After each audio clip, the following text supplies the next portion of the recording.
আজকের রেসিপি ফুলকপি 65। ফুলকপি 65 বনে রেডি। এটা বাচ্চা থেকে বড় সকলের পছন্দের রেসিপি। ফুলকপি 65 বানার জন্য এই যে ফুলকপিকে কাটে নিয়েছি, জল গরম করে নুন দিয়ে ধুয়ে নিয়ে তুলে নিব।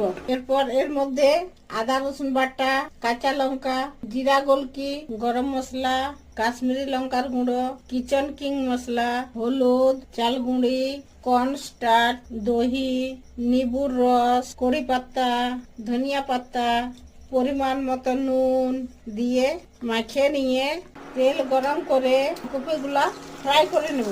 ব্রাউন করে ফ্রাই হয়ে গেছে, তুলে নিচ্ছি। আবার একটু তেল গরম করে জিরা, শুকনো লঙ্কা, পেঁয়াজ, রসুন, আদা, কাঁচা লঙ্কা, কড়ি পাতা আর একটু নুন দিয়ে হালকা ভাজে নিয়ে ঢেকে রাখা ফুলকপিগুলো দিয়ে মিক্স করে ধনিয়া পাতা দিয়ে আর একটু নিবুর রস দিয়ে নামাই নেব। ফুলকপি 65 বনে রেডি।